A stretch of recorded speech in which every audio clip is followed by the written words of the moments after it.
So your plan for this election was to come to women and say, forget the economy, forget immigration. Roe v. Wade was overturned. It's now a states' right issue as opposed to a federal issue. You thought that was going to be enough? You thought it was going to be enough for you to look at black men and say to black men, you're misogynistic and chauvinistic, and that's the reason why you're not voting for Kamala Harris? You thought it was going to be enough for the Latinos to bring up immigration when you're not paying attention enough that the Cubans think different than the Dominicans, and the Dominicans and the Cubans think different than the Colombians, and they think different than the Venezuelans and the Guatemalans and the Puerto Ricans and the Mexicans, et cetera, et cetera. A lot of these Latinos in America want the borders closed. So, Stephen A. Smith recently dropped by Bill Maher's Club Random podcast, and let's just say, the conversation was anything but random. Sparks didn't just fly, they erupted.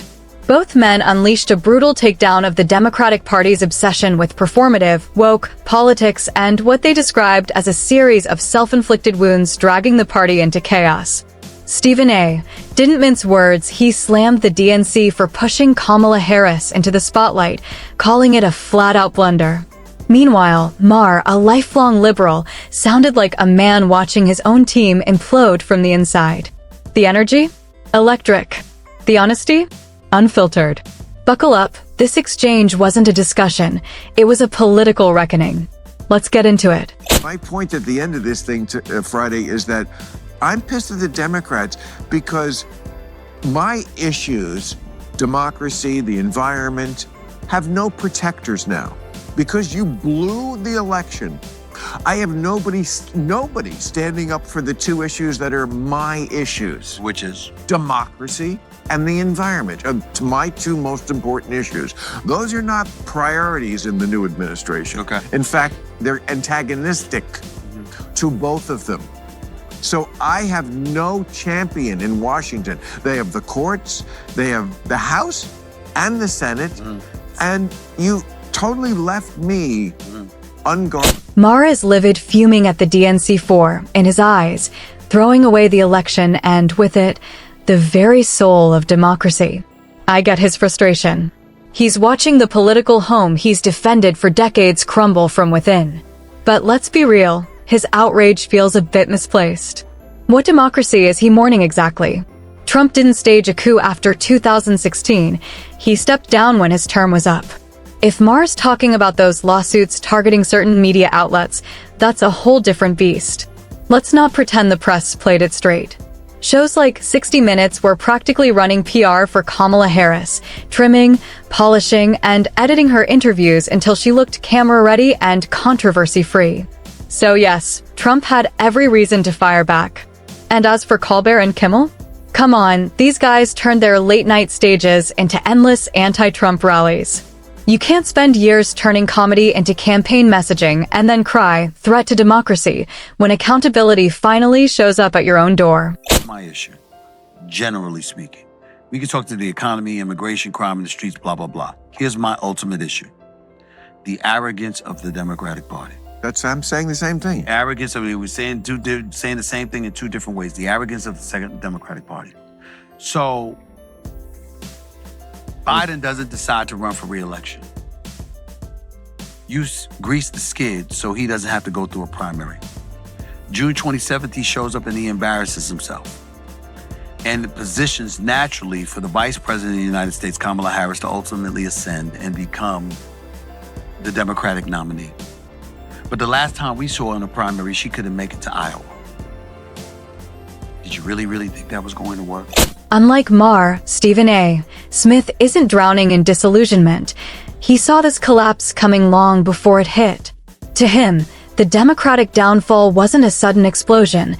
It was a slow-motion train wreck everyone pretended not to see. The warning lights were flashing for years. Plummeting approval ratings, voter fatigue, and a party terrified of confronting its own weakness. Stephen argued that Biden should have stepped aside long before things spiraled out of control. The writing was on the wall, yet the DNC refused to read it. Instead of opening the stage to a real primary, giving voters a chance to rally behind a strong, inspiring leader, They crowned Kamala Harris as if leadership were an inheritance, not something earned. No competition. No debate. No spark of new energy. Just loyalty to a figure who never lit the base on fire. Stephen's take cut deep. This wasn't betrayal. It was willful political blindness, and the Democrats paid the price for refusing to evolve. What you did. Did you discuss the economy enough? No. You could have discussed the border because unlike Obama, who was quote unquote the deporter in chiefs, according to the Republicans, because he deported more immigrants than Trump did. According to not just Republicans, but the Democrats. There were Democrats who called him that. He deported more immigrants than Trump, which means he just didn't talk about it, but he did it. Stephen A. Smith didn't stop there. He doubled down and tore into one of the DNC's biggest hypocrisies, their so-called fight for immigrants. He reminded everyone that under Barack Obama, the Democrats' golden era, deportations hit record highs. Obama, for all his charisma, understood the national security risks of unchecked illegal immigration and acted decisively. But here's where Stephen's point cut deep. The same Democrats who applauded those actions suddenly lost their moral compass when ICE, under Trump, did the exact same thing, enforcing the law. Overnight, the left went from defending border control to screaming abolish ICE, as if law enforcement itself had become the villain. Stephen called it what it was, political theater dressed up as compassion. It was never about protecting the vulnerable, it was about protecting votes. Optics over honesty. Emotion over consistency. When Obama enforces the law, it's responsible leadership. When Trump does it, it's inhumane cruelty. Stephen A. made one thing brutally clear. The DNC's immigration stance isn't driven by morality or safety, but by power and performance.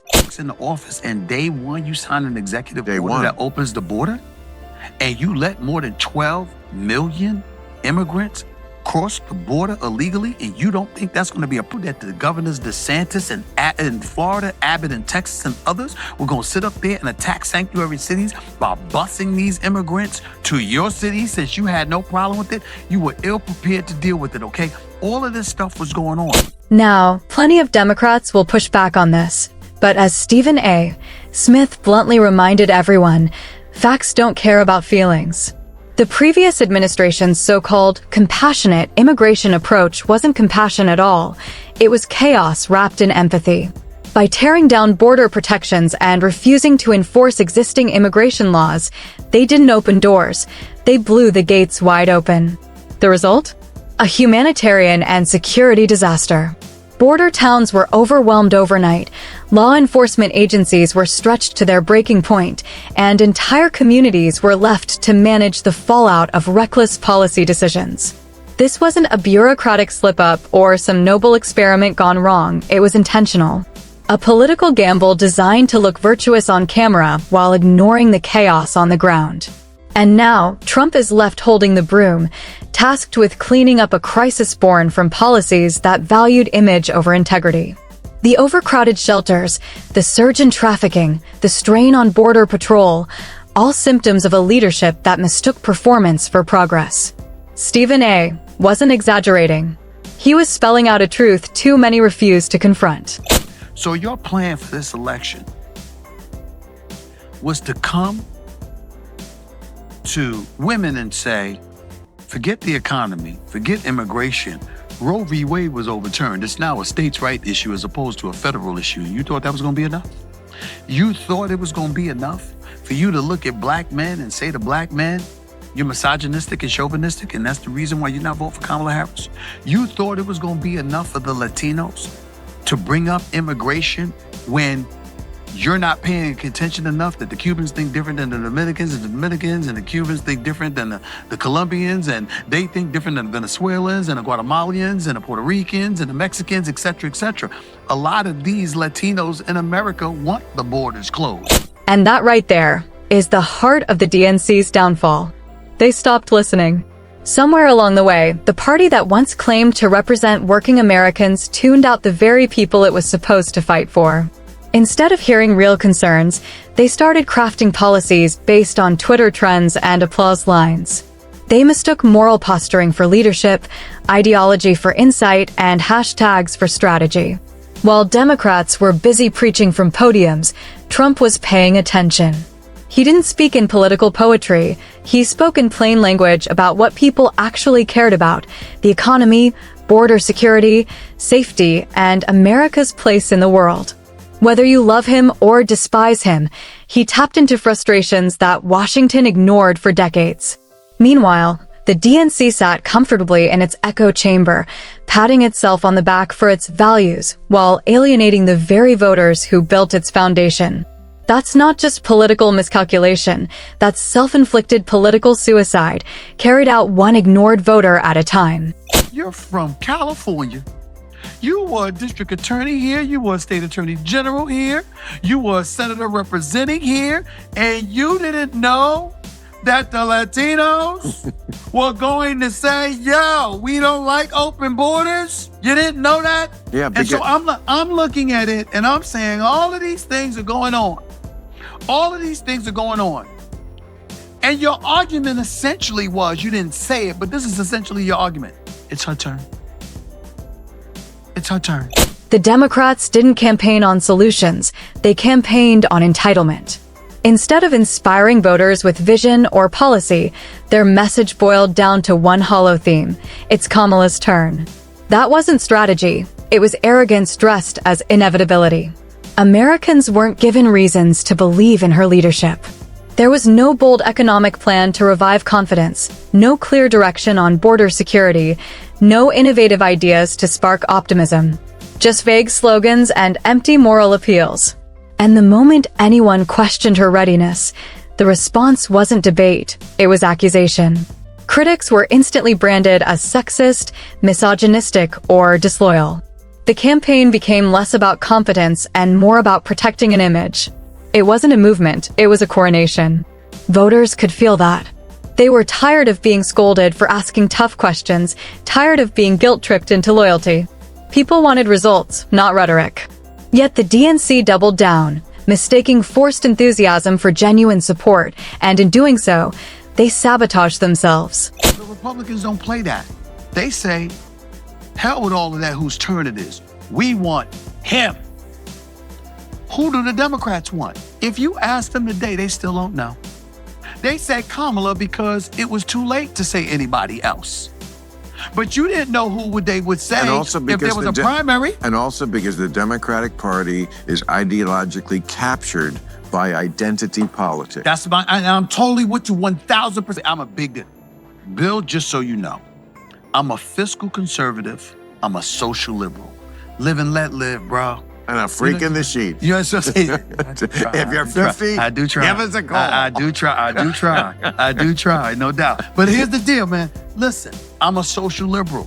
And what I mean by that is gay rights, absolutely. Transgender rights and all this stuff. I got no issues with you. I don't want anybody. I'm a black man. I don't want anybody's civil rights violated. I don't want anybody being persecuted in the streets of America. I don't want you being mistreated. I don't want you being denied the same rights that I have. That's fine. But the Democrats took it too far. Maher and Stephen A. Smith are absolutely right. The DNC lost itself in the maze of identity politics and forgot what real progress looks like. Yes, America still struggles with racial and social inequality. No one's denying that. But the Democrats' attempt to fix it? Completely misguided. Instead of creating genuine opportunities, they leaned into tokenism, trading competence for optics. They didn't build pathways for success. They lowered the bar and called it inclusion. When you start tossing out objective measures like academic standards, job qualifications, or performance benchmarks just to meet a diversity quota, you're not empowering anyone. You're hollowing out the very institutions meant to uphold excellence.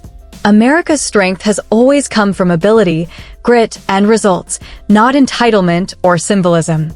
And this idea that skin color or gender automatically equates to leadership isn't progressive, it's patronizing. Maher and Stephen said what many are afraid to: the DNC's obsession with appearance over ability has backfired, hurting the same communities it claimed to uplift. You don't build equality by dismantling merit, you destroy it. Just about their rights. You wanted folks to like and embrace and accept everything. Excuse me. There are some people that, guess what? They might watch prostitution, but they ain't messing. It's all right. Yup. Do you? But I don't want it in my face. You got people that think like that, and knowing that that's the reality, and knowing that that doesn't even make up 1% of the population, you are caught on tape, if you're Kamala Harris, saying, quote,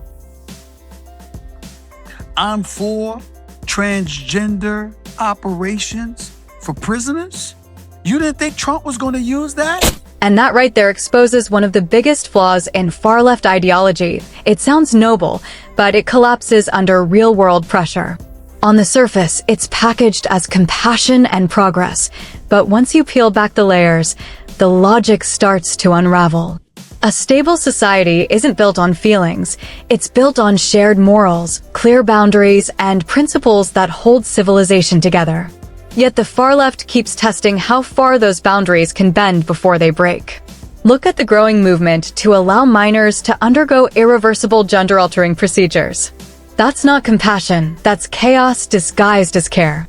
These are kids still discovering who they are, yet they're being pushed toward permanent decisions they can't fully understand.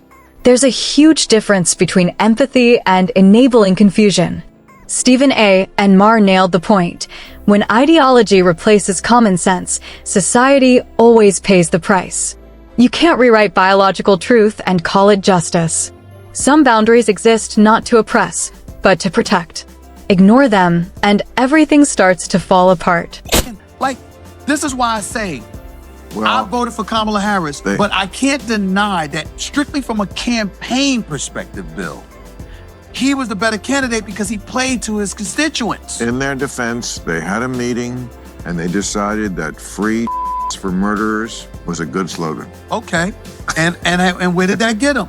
Because in the end, when you're trying to pay your bills, but here's the and you got peace in the streets that you worried about, you're not going for that. Here's the silver lining. You're trying to win. I think the election showed we're much less racially tribal than we thought we were.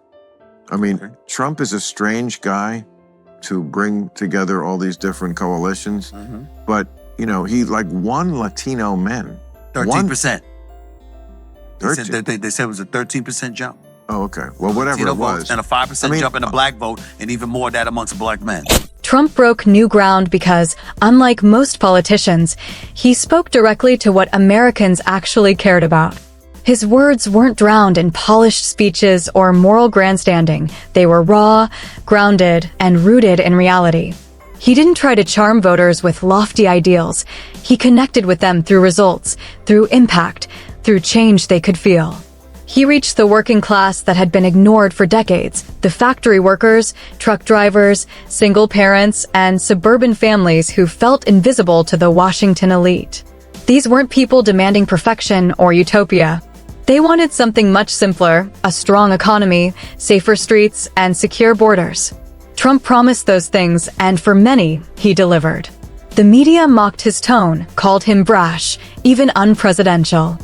But for millions of Americans, his bluntness wasn't offensive, it was refreshing. Because behind the bluster, they saw jobs returning, wages climbing, crime dropping, and America standing tall again on the world stage.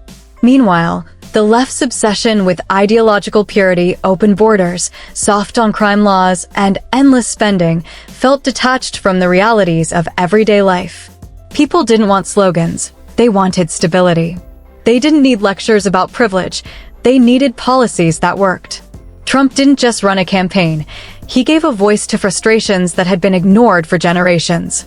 And as Maher and Stephen A. Smith pointed out, the DNC didn't lose because Trump outsmarted them. They lost because they stopped listening. They traded merit for identity, leadership for ideology, and reality for self-righteousness. Until Democrats rediscover the ability to hear the people they claim to represent, they'll keep losing to the very movement they still refuse to understand.